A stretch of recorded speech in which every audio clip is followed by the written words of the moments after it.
High court ಆದೇಶದಂತೆ city Ravi ಕೊನೆಗೂ ಬಿಡುಗಡೆಯಾಗಿದ್ದಾರೆ. ದಾವಣಗೆರೆಯಲ್ಲಿ ಅವರನ್ನು ಬಿಡುಗಡೆಗೊಳಿಸಿದ್ದಾರೆ ಪೊಲೀಸರು. ಹೈಕೋರ್ಟ್ ಆದೇಶವನ್ನ ಪಾಲಿಸಿದ್ದಾರೆ.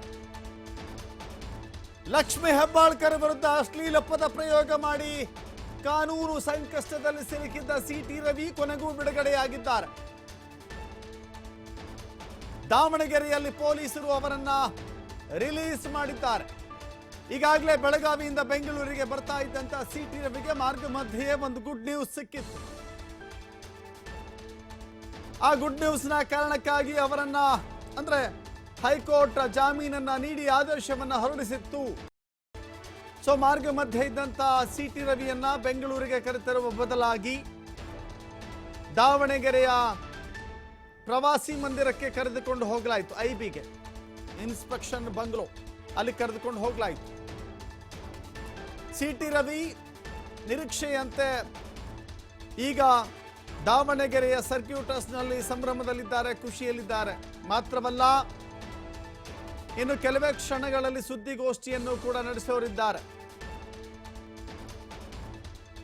ಮೇಲ್ಮನೆಯ ಸದನದಲ್ಲಿ ಏನಾಯಿತು, ಸದನದ ನಂತರದಲ್ಲಿ ಆ ಹೇಳಿಕೆ ಅಥವಾ ಪದ ಪ್ರಯೋಗ ಮಾಡಿದ್ದಾರೋ ಮಾಡಿಲ್ವಾ, ಘಟನೆ ಜರುಗಿದ ನಂತರದಲ್ಲಿ ನಡೆದಿರುವಂಥ ಘಟನಾವಳಿಗಳ ಸ್ಪಷ್ಟ ಚಿತ್ರವನ್ನು ನೀಡಲಿಕ್ಕೆ ಸಿಟಿ ರವಿ ಒಂದು ಪ್ರೆಸ್ ಮೀಟ್ ಮಾಡ್ತಾ ಇದ್ದಾರೆ. ಸಿಟಿ ರವಿಯನ್ನು ನೀವು ನೋಡ್ತಾ ಇದ್ದೀರಿ, ತಲೆಗೊಂದು ಬ್ಯಾಂಡೇಜ್ ಇದೆ. ಸಾಮಾಜಿಕ ಜಾಲತಾಣಗಳಲ್ಲಿ ರಕ್ತ ಸುರಿಯುವಂಥ ಫೋಟೋ ಕೂಡ ವೈರಲ್ ಆಗಿದೆ. ನಿಜಕ್ಕೂ ಏನಾಗಿದೆ, ಯಾರು ಸಿಟಿ ರವಿಯ ಮೇಲೆ ಹಲ್ಲೆ ಮಾಡಿದಂಥವರು?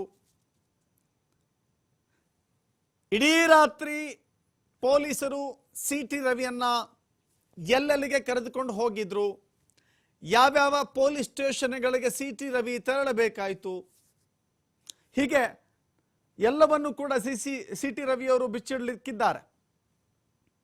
ದಾವಣಗೆರೆಯಲ್ಲಿ ಪ್ರೆಸ್ ಮೀಟ್ ಮಾಡುವ ಮೂಲಕ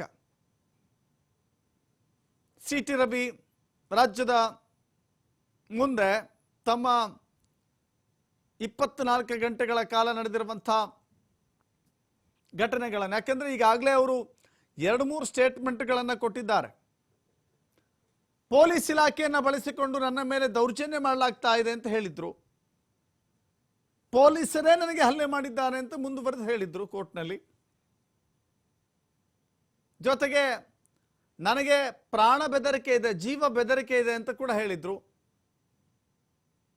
ನನ್ನ ಪ್ರಾಣಕ್ಕೇನಾದ್ರು ಹೆಚ್ಚು ಕಮ್ಮಿ ಆದರೆ ಕಾಂಗ್ರೆಸ್ ಸರ್ಕಾರ ಕಾರಣ, ಲಕ್ಷ್ಮಿ ಹೆಬ್ಬಾಳ್ಕರ್, DK ಶಿವಕುಮಾರ್ ಕಾರಣ ಎನ್ನುವ ಮಾತುಗಳನ್ನು ಸಿಟಿ ರವಿ ಹೇಳಿದ್ರು. ಈಗಲೂ ಕೂಡ ಸಿಟಿ ರವಿ ಏನೆಲ್ಲ ವಿಷಯಗಳನ್ನು ಪ್ರಸ್ತಾಪ ಮಾಡ್ತಾರೆ ಅನ್ನೋದು ಕುತೂಹಲದ ಸಂಗತಿ. ಇನ್ನೇನು ಕೆಲವೇ ಹೊತ್ತಿನಲ್ಲಿ ಸಿಟಿ ರವಿ ಪ್ರೆಸ್ ಮೀಟ್ ಮಾಡೋರಿದ್ದಾರೆ. ತಮಗಾದ ಅನುಭವ, ಆ ಕಹಿ ಅನುಭವನೋ, ಆ ಘಟನಾವಳಿಗಳೋ ಹೇಗಿತ್ತು, ಹೆಂಗೆ ನಡೀತು ಅನ್ನೋದನ್ನು ವಿವರಿಸ್ತಾರೆ. ಅತ್ತೆಗೊಂದು ಕಾಲ, ಸೊಸೆಗೊಂದು ಕಾಲ, ನಮಗೂ ಕಾಲ ಬರುತ್ತೆ, ಈ ಸರ್ವಾಧಿಕಾರ ನಿಲ್ಲಬೇಕು ಅಂತ ಕೆಲವಷ್ಟು ಮಾತುಗಳನ್ನು ಹಂಚಿಕೊಂಡಿದ್ರು. ಆಮೇಲೆ ಸಿಟಿ ರವಿ ಈ ಹೇಳಿಕೆ ಅಂದ್ರೆ ಆ ಪದ ಪ್ರಯೋಗ ಮಾಡಿದ್ದಾರೆ ಅಂತ ಹೇಳಲಾಗ್ತಾ ಇದೆಯಲ್ಲ, ಅದಾದ ಬಳಿಕ ಎಲ್ಲ ಘಟನಾವಳಿಗಳನ್ನು ನೀವು ನೋಡ್ತಾ ಇದ್ರೆ ಸಿಟಿ ರವಿ ಏಕಾಂಗಿಯಾಗಿ ಕಾಣಿಸ್ತಾ ಇಲ್ಲ. ಈ ಸಂದರ್ಭದಲ್ಲಿ ಪಕ್ಷದ ಕಾರ್ಯಕರ್ತರು, ಬಿಜೆಪಿಯ ರಾಜ್ಯಾಧ್ಯಕ್ಷ BY ವಿಜಯೇಂದ್ರ ಅವರವರ ಆಂತರಿಕ ಭಿನ್ನಾಭಿಪ್ರಾಯಗಳೇನೇ ಇದ್ರೂ ಕೂಡ ಇಂಥ ಸಂದರ್ಭದಲ್ಲಿ ಒಟ್ಟಾಗಿ ನಿಂತಿದ್ದಾರೆ ಎನ್ನುವ ಸಂದೇಶ. ಜೊತೆಗೆ ಅಶೋಕ್, ವಿಧಾನಸಭೆಯ ವಿರೋಧ ಪಕ್ಷದ ನಾಯಕರು ಕೂಡ ಜೊತೆಗೆ ನಿಂತುಕೊಂಡ್ರು. ಸಿಟಿ ರವಿ ಕಾರನ್ನೇ ಹಿಂಬಾಲಿಸ್ತಾ ಸಿಟಿ ರವಿ ಜೊತೆಗೆ ಬಂದಿದ್ದಾರೆ. ಈಗಲೂ ಕೂಡ ದಾವಣಗೆರೆಯಲ್ಲಿ ನಡೆಯುವಂಥ ಪತ್ರಿಕಾಗೋಷ್ಠಿಯಲ್ಲಿ, ಅದು ಸುದ್ದಿಗೋಷ್ಠಿಯಲ್ಲಿ ಆ ಎಲ್ಲ ನಾಯಕರು ಕೂಡ ಭಾಗವಹಿಸುವ ಸಾಧ್ಯತೆಗಳಿದ್ದಾವೆ.